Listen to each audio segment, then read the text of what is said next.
Dice así la palabra del Señor. La palabra del Señor vino por segunda vez a Ageo el día 24 del mes, diciendo: habla a Zorobabel, gobernador de Judá. Yo estremeceré los cielos y la tierra y volcaré el carro y a los que montan en él, y caerán los caballos y sus jinetes, cada uno por la espada de su hermano. En aquel día, declara el Señor de los ejércitos, te tomaré a ti, Zorobabel, hijo de Salatiel, siervo mío, declara el Señor, y te pondré como anillo de sellar, porque yo te he escogido, declara el Señor de los ejércitos. Una vez más, vamos a buscar el rostro del Señor en oración. Padre, gracias por todo lo que tú nos has dado hasta aquí en esta conferencia. Gracias por la manera como has usado a cada uno de los expositores que han venido antes para traernos tu palabra. Pero ahora, Señor, de nuevo estamos necesitados de ti. El predicador está necesitado de ti, los oyentes están necesitados de ti. Por favor, ven por tu Espíritu y ayúdanos para que tu palabra ministre a nuestros corazones. Alimenta nuestra esperanza, porque tú eres el Dios de toda esperanza. Porque te lo pedimos en el precioso nombre de Jesús. Amén. A principios de febrero del año pasado, el Programa de las Naciones Unidas para el Desarrollo publicó un informe en el que se señalaba, y cito, que la sensación de protección de la población se encuentra por debajo del mínimo en casi todos los países, y que 6 de cada 7 personas en el mundo sufren un sentimiento de inseguridad. 6 de cada 7. Según este informe, las naciones, y esto me llamó la atención, las naciones con algunos de los niveles más elevados de salud, riqueza y educación muestran un mayor grado de ansiedad que hace 10 años. Añádale a eso que aún entre los cristianos se percibe cierto grado de desasosiego por el futuro. La agenda globalista, marcadamente secularizada, avanza a un paso tan acelerado que muchos se preguntan qué le espera a la iglesia en los próximos años, o en qué forma este derrumbe moral, este derrumbe social puede llegar a impactar o está afectando ya a nuestros hijos, a nuestros nietos. Hay un temor generalizado, hermanos, y no solo entre los incrédulos, sino también entre muchos creyentes. La diferencia, y es una gran diferencia, es que los creyentes tenemos en nuestras manos las promesas de Dios, con las cuales podemos mantener a raya el temor, podemos mantener a raya la ansiedad y vivir en esperanza. Y eso es precisamente lo que vemos en este pasaje que vamos a considerar al finalizar el libro de Ageo. Déjenme poner un poco en contexto este pasaje. En aquellos días los judíos estaban enfrentando un futuro muy incierto humanamente hablando. Israel había perdido su soberanía unos 70 años atrás y ahora se encontraban bajo el dominio de los persas. El templo de Jerusalén, que simbolizaba la presencia de Dios en medio de ellos, seguía en ruinas, porque los israelitas que habían regresado con Zorobabel alrededor del año 537 antes de Cristo habían detenido el proyecto de reconstrucción. Y es precisamente por eso que Dios envió al profeta Ageo para que ellos reiniciaran el proyecto. Todo parecía indicar que en los próximos años Israel seguiría siendo como una mota de polvo en medio de los países de Oriente Medio, rodeada de naciones muy poderosas que podían volcarse contra ellos en cualquier momento. ¿Dónde había quedado la promesa que Dios le había hecho a David de que uno de sus descendientes se sentaría en su trono para siempre?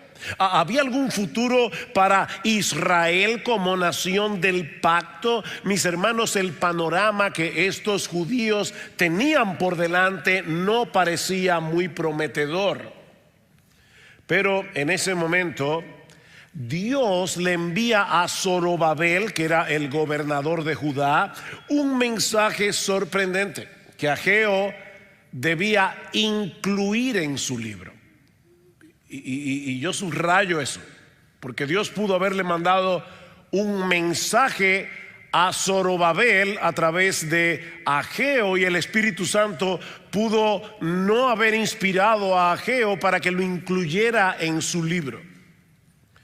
Pero Dios quería, mis hermanos, que tú y yo, en enero del 2023, en el estado de Texas, en la ciudad de Denton, escucháramos el mensaje que Dios le dio a Zorobabel hace cientos de años atrás.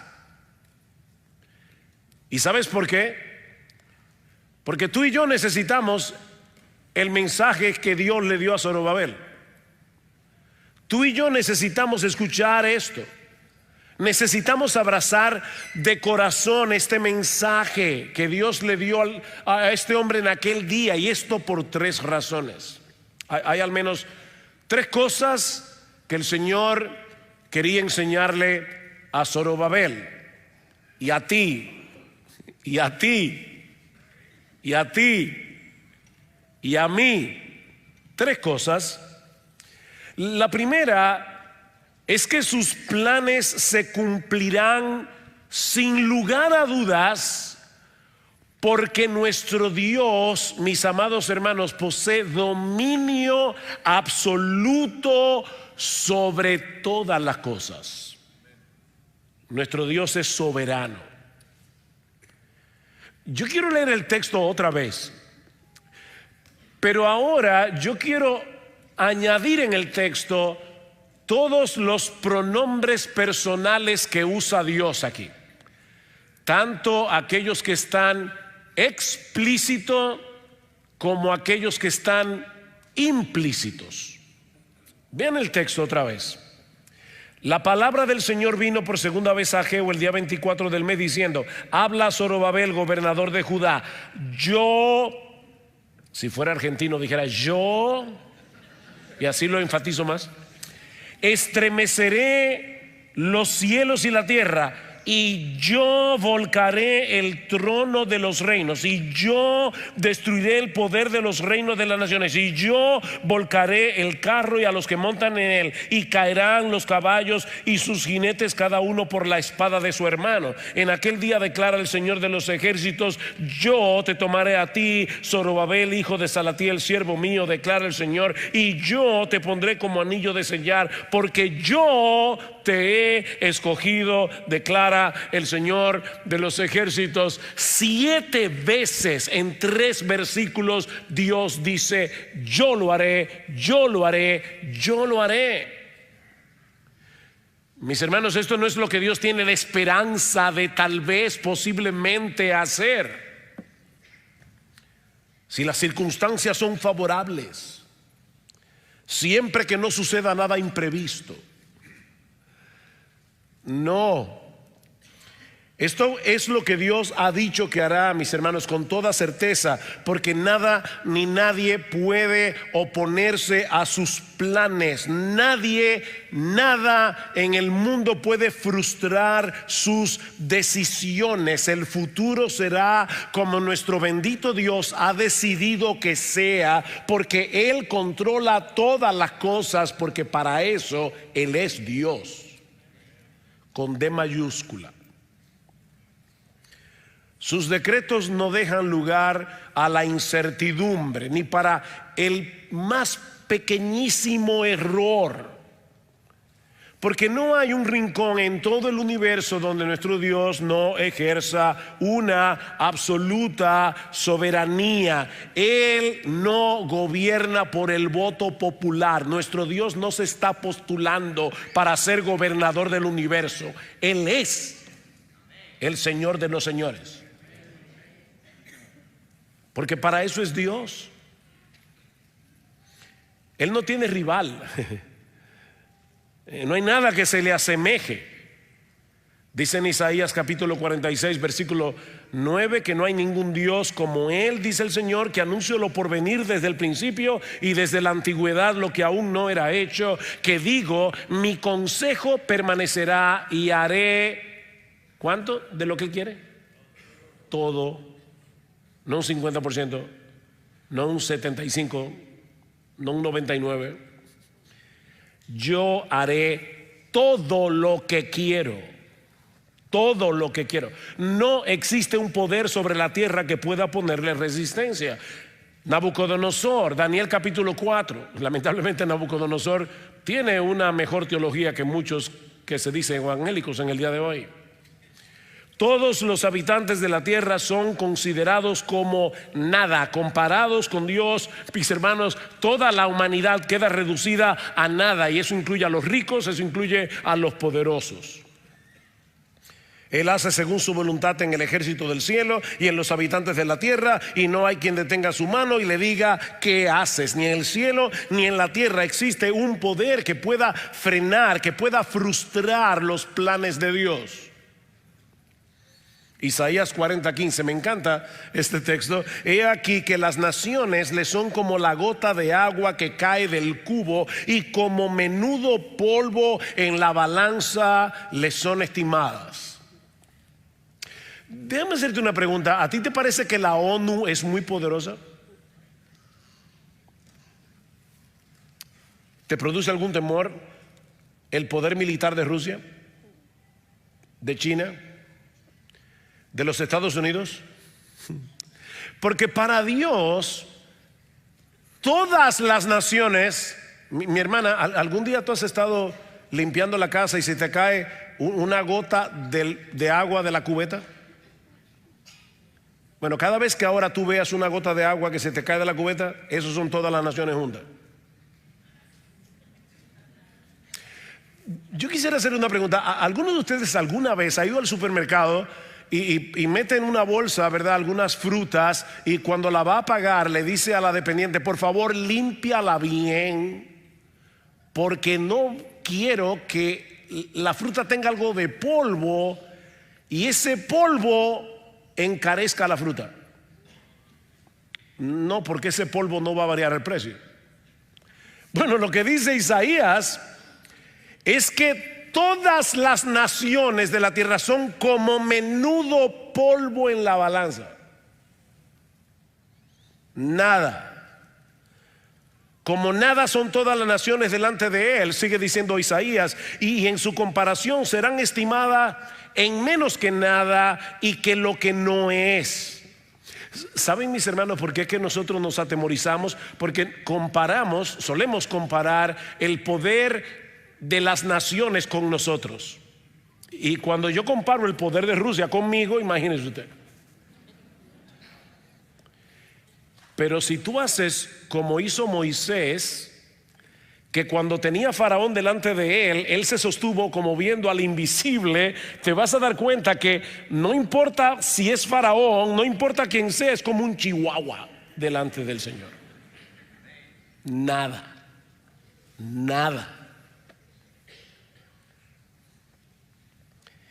Espera en ese Dios que puede decir yo lo haré, porque Él sigue sentado en su trono. Él no ha claudicado, créeme.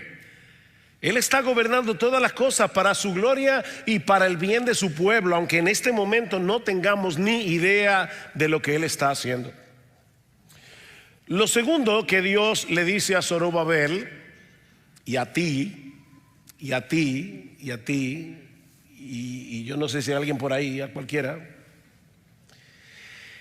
es que todos los reinos rivales del Mesías serán destruidos. todos los reinos rivales de Dios serán destruidos. Ninguna oposición contra Dios prevalecerá. Nota otra vez el versículo 21. Habla Zorobabel, gobernador de Judá: yo estremeceré los cielos y la tierra, y volcaré el trono de los reinos, y destruiré el poder de los reinos de las naciones, y volcaré el carro y a los que montan en él, y caerán los caballos y sus jinetes, cada uno por la espada de su hermano. El versículo 21 es una figura muy similar a la que vemos en los versículos 6 y 7 de este mismo capítulo, excepto que en los versículos 6 y 7 tiene un significado diferente. Nota lo que dice Ageo capítulo 2 versículo 6: porque así dice el Señor de los ejércitos, una vez más, dentro de poco yo haré temblar los cielos y la tierra. Otra vez: el mar y la tierra firme, y haré temblar a todas las naciones. Vendrán entonces los tesoros de todas las naciones, y yo llenaré de gloria esta casa, dice el Señor de los ejércitos. En los versículos 6 y 7 de Ageos 2 se habla de la aparición magnificente de Dios, que traerá como resultado la sumisión de las naciones a Él. Esta profecía se repite una y otra vez a través de los profetas. Ellos visualizaban ese día en que habrían de cumplirse las promesas, o la promesa que Dios le hizo a Abraham, de que a través de uno de sus descendientes serían benditas todas las familias de la tierra. Dice en Sofonías capítulo 3 versículo 9 que Dios daría a los pueblos labios puros, para que todos ellos invoquen el nombre del Señor, para que les sirvan de común acuerdo. Desde más allá de los ríos de Etiopía, mis adoradores, mis dispersos traerán mi ofrenda. Ven, Dios se aparece y los pueblos se rinden a Él. Y yo creo personalmente que esta profecía se cumplió cuando Dios, el Hijo, se hizo hombre en su primera venida. Desde entonces nuestro Dios ha estado construyendo un enorme templo espiritual formado de piedras vivas, con gentes de todo pueblo, tribu, lengua y nación. Un hermano me preguntó esta mañana: pastor, muy serio, me dijo, ¿usted cree que los mexicanos vamos al cielo? A pesar del Chile, sí, si se arrepienten y se convierten al Señor. Todas las naciones, todos los pueblos, ahí vamos a estar: dominicanos, hondureños, guatemaltecos, costarricenses, argentinos, chilenos, puertorriqueños, cubanos. Ya no sigan, son muchos países latinoamericanos. Todas las naciones vendrán y adorarán al Señor. Pero en los versículos 21 y 22 el panorama es muy diferente, porque aquí no se habla de salvación, sino de destrucción. O sea, en los versículos 6 y 7 se habla de esa aparición de Dios que trae salvación. Pero en los versículos 21 y 22 el panorama es de destrucción. De hecho, se usa el mismo lenguaje de cuando Dios destruyó a Sodoma y Gomorra. Lo que Ageo está describiendo aquí es muy similar a lo que se describe en el Salmo 2, una absurda conspiración universal contra el Señor y contra su Cristo. Y nosotros tenemos que saber, mis hermanos, que esa conspiración está condenada al fracaso desde el principio. ¿Por qué se amotinan las gentes y los pueblos piensan cosas vanas? Se levantarán los reyes de la tierra y príncipes consultarán, unidos contra el Señor y contra su Cristo. Esto es una total ridiculez. Dice en el versículo 4: el que se sienta como rey en los cielos, el Señor se burla de ellos. ¿Ustedes creen que el presidente de los Estados Unidos de Norteamérica se va a poner a temblar porque le anuncien que viene una turba de rebeldes para derrocar al gobierno armados con palos y piedras? Yo no creo. Biden se va a reír, supongo. Dios se reirá. Dios se ríe de eso.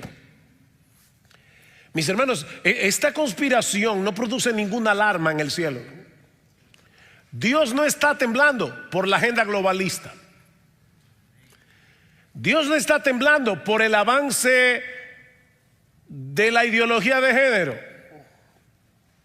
Dios no está temblando por el avance del movimiento LGBTQ. Pregunta, estas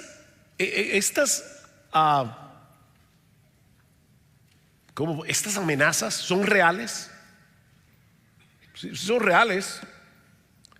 Mis hermanos, todos estos organismos internacionales que pretenden imponer su dictadura ideológica sobre países como los nuestros son reales. Pero el resultado final de esta guerra ya se decidió. Ya está decidido. Y puede ser que ganen algunas batallas y porque el Dios soberano lo decrete así. Ellos ganarán algunas batallas aquí o allá, pero no ganarán la guerra. Porque nosotros estamos del lado del vencedor. Ya Dios determinó la destrucción final de todos los reinos que se oponen al suyo. Por eso alguien decía muy sabiamente que no debemos visualizar el futuro a la luz del presente.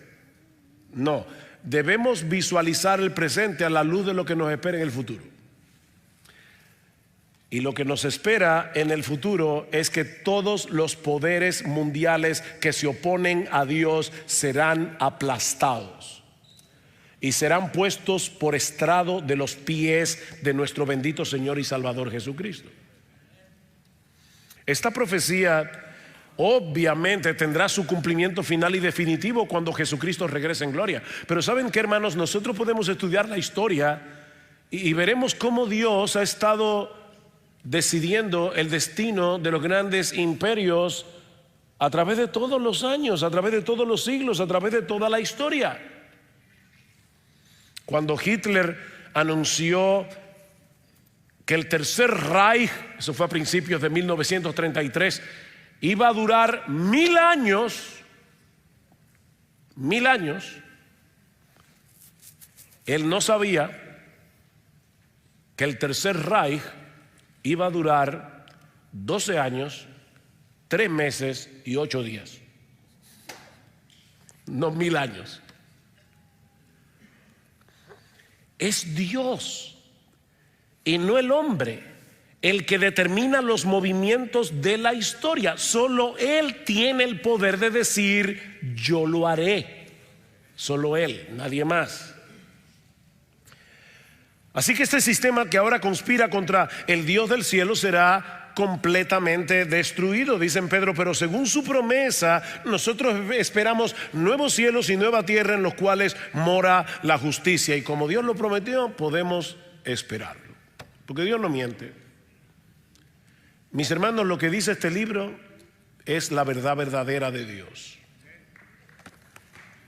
¿Recuerdan esa niña en la escuela dominical que el profesor, en la escuela dominical no, perdón, en la escuela pública, el profesor quería burlarse de ella y le dice: entonces tú crees que es verdad que un gran pez se tragó a Jonás?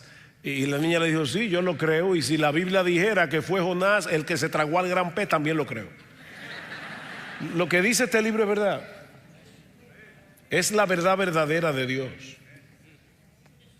Lo que nos lleva a la tercera parte del mensaje de Zorobabel, o a Zorobabel, perdón, de Ageo a Zorobabel. Y es que la línea davídica, recuerden, estamos en el año 500 y pico antes de Cristo, y Dios le dice a Zorobabel: Zorobabel, como yo soy soberano, yo quiero que sepas que la línea davídica será preservada hasta el establecimiento del reino del Mesías. No te preocupes por eso. Eso va a suceder. Versículo 23. En aquel día, declara el Señor de los ejércitos, te tomaré a ti, Zorobabel, hijo de Salatiel, siervo mío, declara el Señor, y te pondré como anillo de sellar, porque yo te he escogido, declara el Señor de los ejércitos. Ahora, para poder entender esta parte del mensaje, es necesario recordar que Zorobabel era nieto de Joacim, que fue el último rey de la dinastía davídica que realmente reinó en Jerusalén antes de la cautividad babilónica. Después de él hubo un rey títere llamado Sedequías, a quien Nabucodonosor puso en el trono luego de llevarse a Joacim al cautiverio. De manera que Zorobabel era un descendiente legítimo del rey David, aunque en este momento de la historia obviamente no tenía posibilidad alguna de volver a ocupar el trono de Israel, porque esa nación, Israel, había perdido su autonomía política, ya lo dijimos al principio. Ellos estaban bajo el dominio de los persas, que habían reconocido a Zorobabel como gobernador de Judá. Ahora, con esto en mente, veamos una vez más la primera parte del versículo 23. En aquel día, declara el Señor de los ejércitos, te tomaré a ti, Zorobabel, hijo de Salatiel, siervo mío, declara el Señor. Noten que esta vez Dios no se refiere a Zorobabel como gobernador de Judá. Si leen Ageo, se van a dar cuenta que esa es la manera como Dios se refiere a Zorobabel a través de todo el libro, excepto en este último versículo. Aquí le llama siervo mío, y este es un título que se usa en el Antiguo Testamento para referirse a David y que aparece varias veces en los capítulos 40 al 55 del libro de Isaías para referirse al Mesías. Ahora leamos la segunda parte. Y te pondré como anillo de sellar, porque yo te he escogido, declara el Señor de los ejércitos. Este sello era un símbolo de autoridad, era usado para endosar los documentos oficiales, como si fuera la firma del rey. De hecho, era algo tan importante que los reyes solían llevarlo consigo como una medida de protección. O sea, el rey llevaba con él el anillo de sellar, porque con este anillo se podía hacer muchos fraudes y hacer documentos fraudulentos. Bueno, ahora Dios le dice a Zorobabel, yo te tomaré y te pondré como anillo de sello, es decir, yo te protegeré, yo te investiré de autoridad porque yo te he escogido. El trasfondo de esta promesa la encontramos en el capítulo 22 del libro de Jeremías, donde Dios le anuncia a Joacim, recuerden que Joacim era el abuelo de Zorobabel, que él sería llevado en cautiverio por causa de su pecado y que ninguno de sus descendientes inmediatos volverían a sentarse en el trono de Israel. Y es interesante que en el capítulo 22 de Jeremías el lenguaje que usa Dios a través del profeta es muy similar al de Ageo 2:23. Escuchen, vivo yo, declara el Señor, aunque Conías, hijo de Joacim, rey de Judá, fuera un anillo en mi mano derecha, aún de allí lo arrancaría. O sea, para Joacim no había remedio, ni para sus descendientes inmediatos. Pero ahora Dios le está prometiendo a Zorobabel revertir esas palabras de juicio. La promesa mesiánica que Dios le hizo a David habría de cumplirse con un descendiente de Zorobabel. Yo te he escogido como mi siervo, te protegeré como un anillo de sellar en mi propia mano y te investiré de autoridad. Zorobabel no tenía en ese momento ninguna importancia política, era el gobernador de una pequeña nación bajo la soberanía de los persas, y un poco más adelante iban a estar bajo el dominio de los griegos, y un poco más adelante iban a estar bajo el dominio del imperio romano. Humanamente hablando, mis amados hermanos, era muy improbable que Dios cumpliera la promesa que él le había hecho a David. Pero nuestro Dios es Dios y nuestro Dios es fiel. ¿Y saben qué pasó? Él preservó a los descendientes de Zorobabel durante 500 años, hasta que llegamos a Mateo 1. ¿Y qué leemos en Mateo 1? En el versículo 12. Después de la deportación a Babilonia, Jeconías engendró a Salatiel, Salatiel a Zorobabel, Zorobabel engendró a Abiud, Abiud a Eliakim, Eliakim a Azor, Azor engendró a Sadoc, Sadoc a Akim, Akim a Eliud, Eliud a Eleazar, Eleazar a Matán, Matán a Jacob, Jacob engendró a José, el marido de María, de la cual nació Jesús, llamado el Cristo. ¿A ti te aburren las genealogías? Tú eres de lo que llega al capítulo 1 de Primera de Crónicas y saltas hasta el 9. La verdad es que el Evangelio de Mateo, para comenzar, ¿verdad?, el Nuevo Testamento, suena raro. Llegamos al Evangelio, por si acaso, Mateo no comienza en el versículo 18 del capítulo 1, sino en el capítulo 1, versículo 1. Libro de la genealogía, sí, esa misma palabra, genealogía de Jesucristo, hijo de David, hijo de Abraham. Si lees la genealogía de Lucas, Lucas 3, verás que Zorobabel también es un ascendiente de María, si es que la genealogía de Lucas es de María. Mis hermanos, una de las razones por las que encontramos tantas genealogías en la Biblia es para probar que nuestro Dios es fiel y que Él ha cumplido en Cristo lo que le prometió a David, un reino eterno, lo que le prometió a Abraham, que a través de uno de sus descendientes serían benditas todas las familias de la tierra. Israel tuvo que esperar 500 años para ver el cumplimiento de esta promesa, pero nuestro Dios es fiel. Y aunque el Mesías murió en debilidad en una cruz romana, Él resucitó al tercer día, Él ascendió a los cielos, Él está sentado a la diestra del Padre y estamos esperando su regreso hasta que todos sus enemigos sean puestos por estrados de sus pies. Mis hermanos amados, mis hermanas, el día llegará cuando en el nombre de Jesús se doblará toda rodilla de los que están en los cielos y en la tierra y debajo de la tierra, y toda lengua confiese que Jesucristo es el Señor, para la gloria de Dios el Padre. No hay posibilidad alguna de que la historia humana termine de otro modo. El soberano del universo dijo que lo hará y lo hará. En los días de Zorobabel, esa promesa no parecía realizable. Los poderes de este mundo parecían demasiado poderosos. No es lo mismo que sucede en el día de hoy. Pero lee Mateo. Dios cumplió lo que le prometió a Zorobabel en el libro de Ageo. ¿Dónde está el poderío de los persas? ¿Dónde está el poderío de los griegos? ¿Dónde están los romanos? Ya no existen más.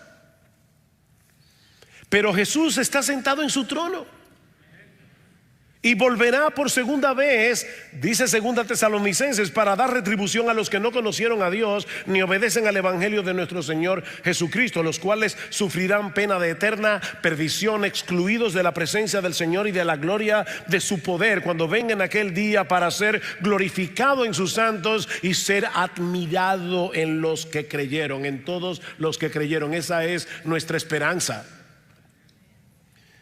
Así que espera en Dios, porque Él lo hará. Él lo hará. No tengas la menor duda, el reino del Mesías será establecido en los cielos nuevos y en la nueva tierra, y toda la tierra será llena del conocimiento de la gloria del Señor, como las aguas cubren el mar, dice en Habacuc. Toda la tierra será llena de la gloria del Señor. Ahora, hay un detalle adicional en este pasaje que no podemos pasar por alto. Mis hermanos, ¿para qué Dios le dijo todo eso a Zorobabel? Recuerden, los judíos están reconstruyendo el templo. El resultado no parece muy espectacular. Todavía Israel no tiene autonomía política, rodeado de naciones poderosas, y Dios se le aparece a través de Ageo y le dice: no te preocupes, mira lo que yo voy a hacer. La pregunta es ¿para qué? Era para que Zorobabel se sentara tranquilo y dijera: bueno, ya no importa, porque ya Dios dijo que lo iba a hacer, así que yo puedo sentarme tranquilo a esperar que pase. Los malos serán destruidos y nosotros reinaremos con el Señor. ¿Fue para eso? ¿Para que Zorobabel se quedara tranquilo? ¿O fue para animarlo a continuar con la reconstrucción? ¿Para qué ustedes creen que fue? ¿Era para que él dejara de hacer las cosas? Dios lo hará, ese es su problema. ¿O era para que Zorobabel continuara trabajando, poniendo piedra sobre piedra, con la vista puesta en ese futuro glorioso que nos espera? ¿Qué dice Daniel capítulo 11 versículo 34? Que el pueblo que conoce a su Dios se esforzará y actuará. Estas promesas no deben llevarnos a contemplar con pasividad todo lo que está pasando a nuestro alrededor. Nosotros somos la sal de la tierra, nosotros somos la luz del mundo. Hay algo que tú y yo debemos hacer en medio del caos que nos rodea, pero con la vista puesta en ese futuro glorioso que nos aguarda. Estos versículos finales de Ageo complementan la exhortación de los versículos 4 y 5. Vayan conmigo allí. Pero ahora esfuérzate, Zorobabel, declara el Señor. Esfuérzate tú también, Josué, hijo de Josadac, sumo sacerdote, y esfuércense todos ustedes, pueblos de la tierra, declara el Señor, y trabajen, porque yo estoy con ustedes, declara el Señor de los ejércitos, conforme a la promesa que les hice cuando salieron de Egipto. Mi espíritu permanece en medio de ustedes, no teman. ¿Qué nos prometió nuestro Señor? He aquí, yo estoy con vosotros todos los días hasta el fin del mundo. En otras palabras, Dios le está diciendo a Zorobabel: continúa poniendo piedra sobre piedra sobre piedra en este templo que no parece tan impresionante, porque ese esfuerzo que a tus ojos parece pequeño es el eslabón de algo mucho más grande que Dios está llevando a cabo en la historia de la redención. Tal vez te parece poco lo que tú puedes hacer para el avance del Evangelio. Tal vez, pastor, estás en una iglesia pequeña y nadie te conoce. Tú no sales en YouTube, no te invitan a ninguna conferencia, excepto para que escuches. Y tú dices: ¿qué yo estoy haciendo? La obra del Señor. La obra del Señor. Jesucristo está edificando su iglesia con millones de pastores desconocidos. Como me decía una hermana con la que conversamos mi esposo y yo esta semana, me decía: yo no sé, yo tengo esta página web y estamos tratando de hacer la obra del Señor, pero es un grupo de nadies que está ahí trabajando. Yo le decía: no te preocupes, mi hermana, que Dios hace mucho con un ejército de nadies. Nadie por aquí, nadie por allá, nadie por allá. Somos nadies, pero Él es todopoderoso. De verdad, hermanos, pónganse en el lugar de Zorobabel en ese momento. Es que eso no parecía posible. Y Dios le está diciendo: óyeme, Zorobabel, yo sé que si tú comparas lo que tú estás haciendo en este templo con el de Salomón, esto te parece tan... En República Dominicana usamos una palabra, no sé si se entiende, un cuchitril. Es como... ¿se entiende? Eso mismo. Pero Dios estaba haciendo lo que Él había prometido que haría con todos esos cuchitriles. Tú eres un cuchitril, tú y tú y tú y yo. A mí me encanta como lo dice en Isaías: no temas, gusano de Jacob. ¿Qué aliento? Porque si dijera: no temas, gusano de Jacob, mañana te convierto en león. No me malentiendas. Tú eres un gusano y seguirás siendo gusano. Pero un gusano en las manos de Dios puede trillar montes. Es que estamos en las manos de Dios, el Dios que dice yo lo haré, yo lo haré. Podemos vivir en esperanza. Padres, yo sé porque yo soy padre. Yo sé que muchas veces uno está lidiando con los hijos y parece que no está pasando nada. Bueno, sí está pasando algo, pero para atrás. Y uno está ahí sembrando la semilla, sembrando la semilla, sembrando la semilla, y uno dice: Señor, pero ¿cuándo es que esto va a florecer? No te preocupes, sigue sembrando, sigue haciendo la obra, porque Dios obra con muchos nadies. El libro de Ageo nos exhorta a poner en orden nuestras prioridades, nos exhorta a mirar hacia el futuro, nos exhorta a ver lo que Dios va a hacer, está haciendo en la historia para la gloria de su Hijo. Y solo así vamos a poder mantener a raya el temor mientras seguimos corriendo con paciencia esta carrera con los ojos puestos en Jesús, que es el autor y el consumador de nuestra fe. Déjame darte un vislumbre, y con esto concluyo, de cómo termina esta historia. ¿Cómo termina esta historia? ¿Recuerdan la ilustración de ayer? No recuerdo cuál de los pastores decía que estaban ahí un grupo de soldados, citando el libro de Piper, de Dios es el Evangelio. Están ahí los soldados en las líneas enemigas, están cautivos, no parece que nada está pasando, están desanimados, hasta que meten una radio de contrabando y ellos comienzan a oír que ya los aliados están llegando y que ya la guerra está a punto de terminar. Los enemigos están ya prácticamente destruidos. Y de repente estos soldados que están allí todos atemorizados comienzan a decir: ya, nuestra liberación está ahí por llegar. Bueno, déjame encenderte la radio. Escucha qué es lo que Dios está haciendo y a dónde que va a parar todo esto. Apocalipsis 5:8. Cristo toma el libro que contiene los decretos de Dios para la historia humana. Abre el libro. Y los 4 seres vivientes y los 24 ancianos se postraron delante del Cordero. Todos tenían arpas y copas de oro llenas de incienso, que son las oraciones de los santos. ¿Te parece que Dios no está oyendo tus oraciones? Señor, detén esta agenda perversa.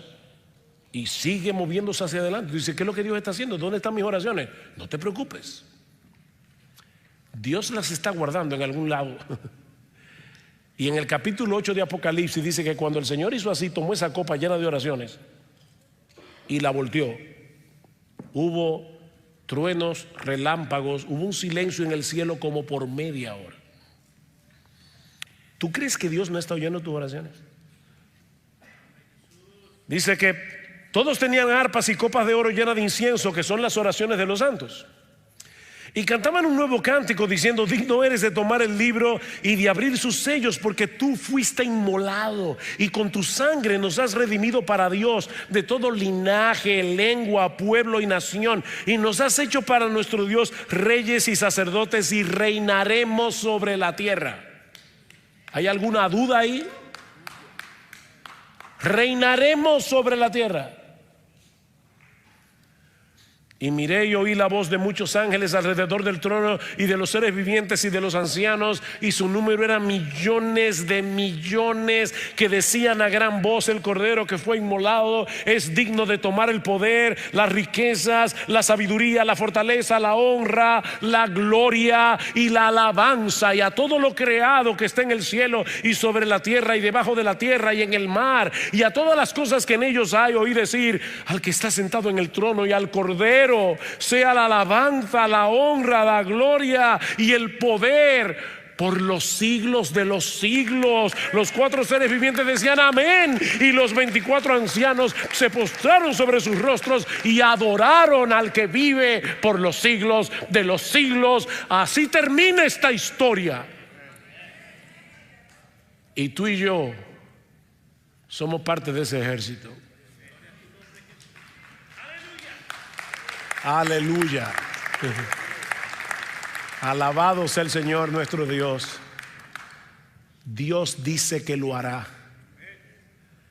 Y hoy, en enero del 2023, y habiendo oído todas las predicaciones que hemos oído hasta aquí, nosotros podemos irnos de este lugar diciendo: Señor, este mundo parece un caos, parece que los malos están ganando, pero tú dices que lo harás y lo harás.